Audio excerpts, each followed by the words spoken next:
What an intro! Crossbox CBX20, which is a timing device for motocross. I think it was like originally made for, but you can use it for any outdoor sports where you need to track time. And that's actually something we're gonna test in this video and see if it's fitted for Enduro.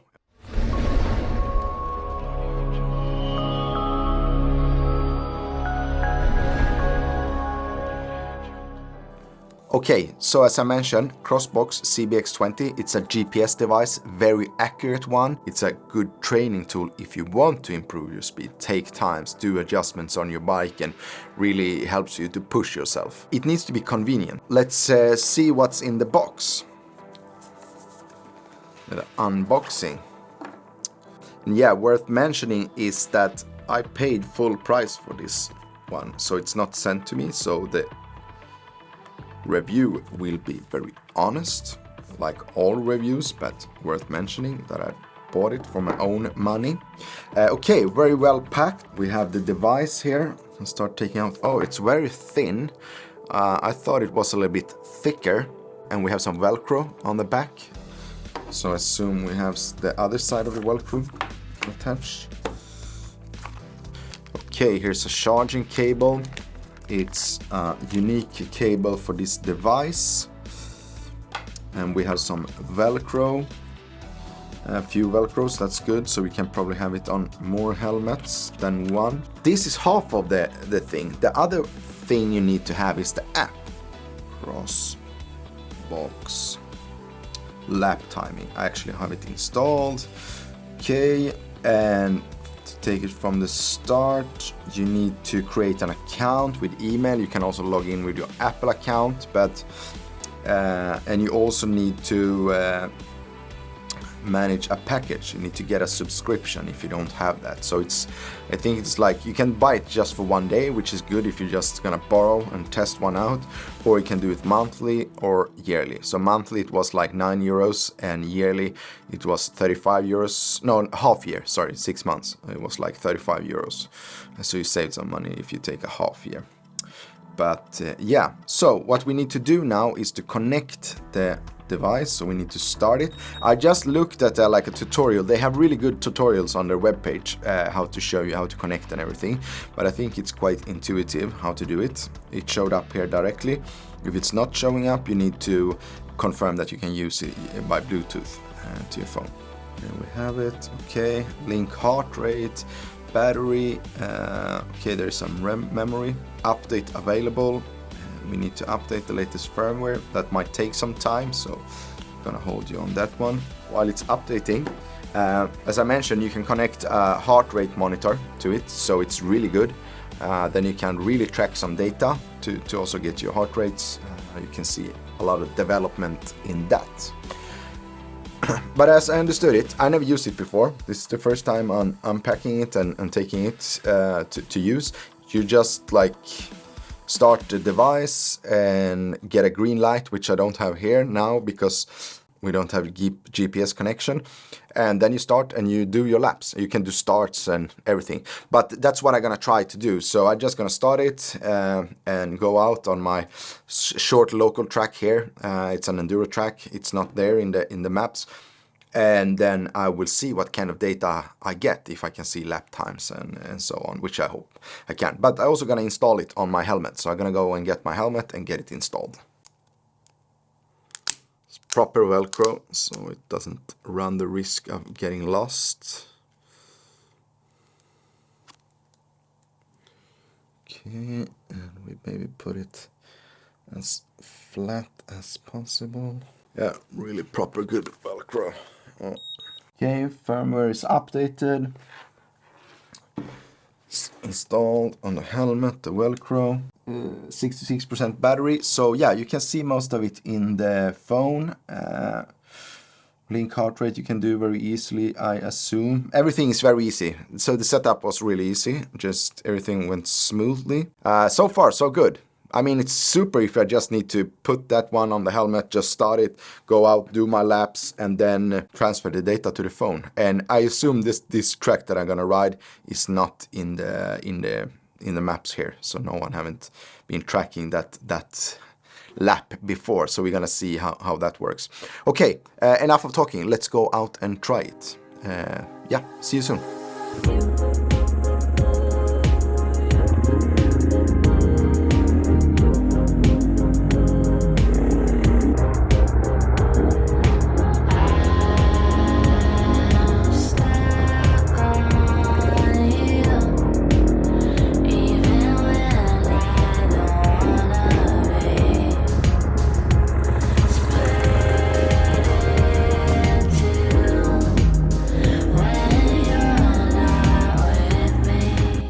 Okay, so after some struggle or learning the product, of course it's new technical stuff, so it can take some time to get everything in place. But now after some adjustments and adding this track that is not in the system yet, I saw my lap times and I saw the track, and I made 4 different sections.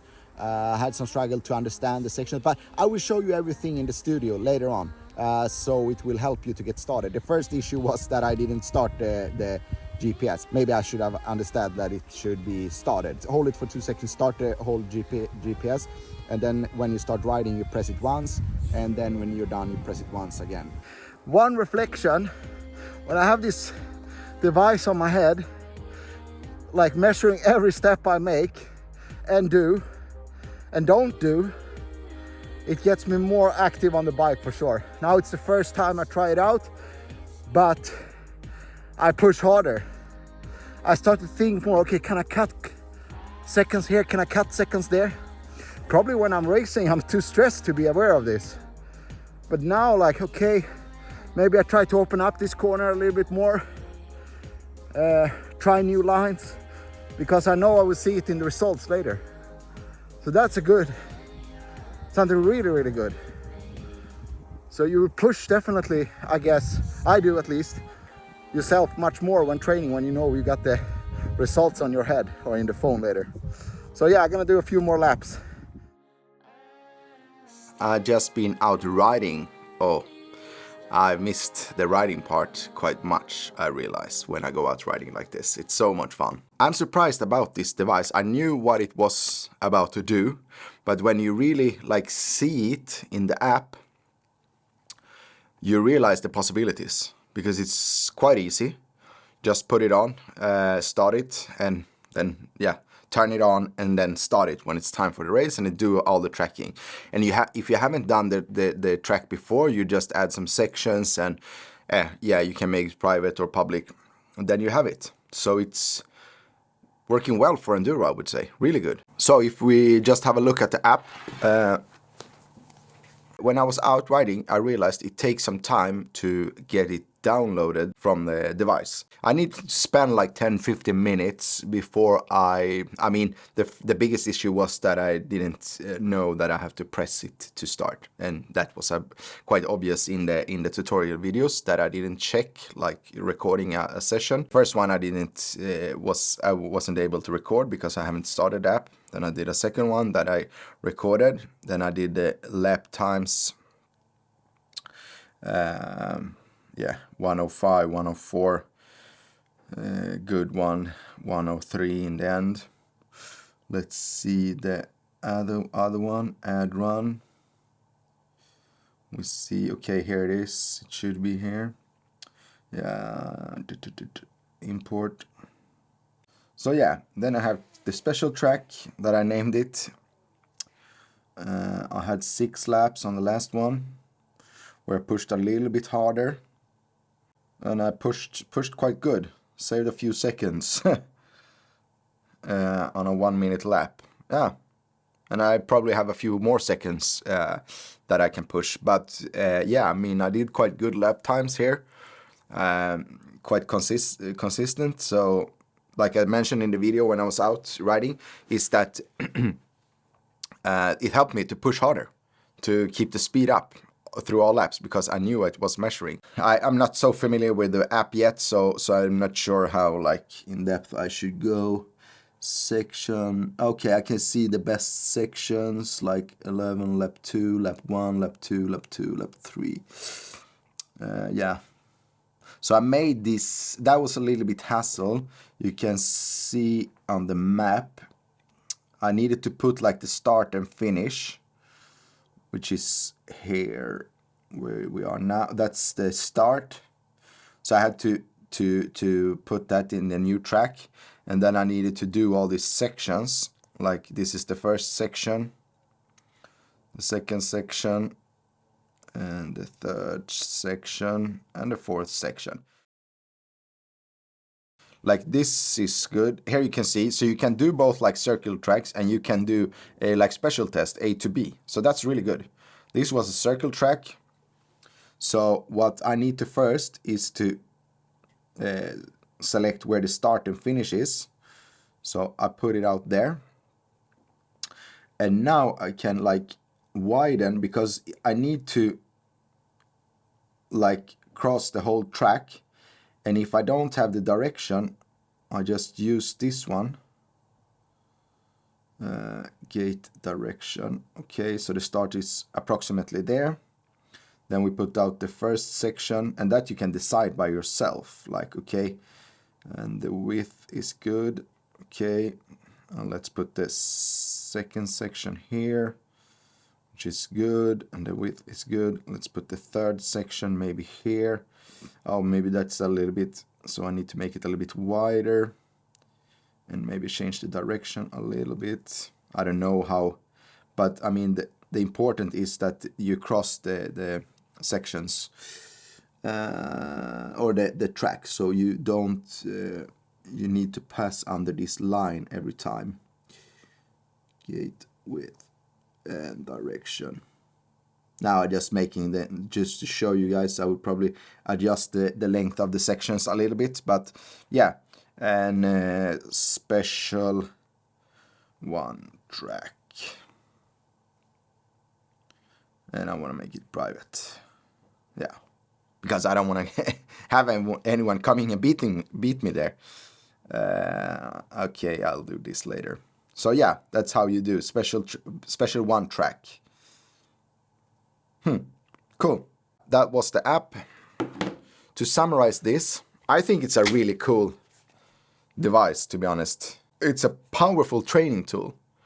So if you want to improve your speed, the time, the watch, or now the Crossbox is a good device that will show you black and white how good you're doing.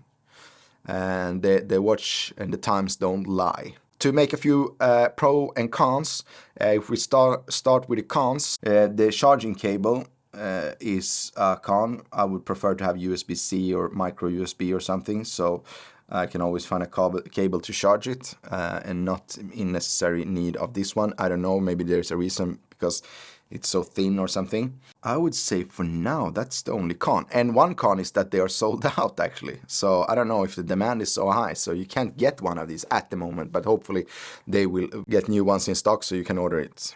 But that's like the only con, I would say. Maybe the pricing. No, I think the pricing is reasonable, like 300 euros or something. I have to check the price. And then it's the subscription, which is, yeah, understandable because they develop the app and so on. So, yeah, that's not really a con. But the pros are many, I would say, for Enduro. It's a good training partner if you want to increase your speed, for sure. And also, you can save a lot of data. So you do one track and then you come back after a few months or whatever. You have the data in your app and you can go back and have a look at it. You can also put your heart rate monitor and collect data about your how tired you get and so on. So you can see your physical development. A really good training tool. I would highly recommend for you guys who want to improve your times and improve your speed. So yeah, I think I'm gonna use it. Let's see. Let's do a follow-up video when I have collected some more data. I mean, and as a training like a training tool, it's really good. And you can share with buddies and you can compare times and sections, and yeah, probably there's a lot in the app that I haven't found out yet. And very simple. So one thing I haven't been able to test is the battery time. So let's see how often I have to charge it. And then I just have it with me every time I'm out riding and just put it on my helmet. I would highly recommend you to order one if you want to get more speed on your bike and develop your training for sure. Thank you guys for watching in this video. Like, comment, subscribe if you haven't done that. More videos is coming. Take care.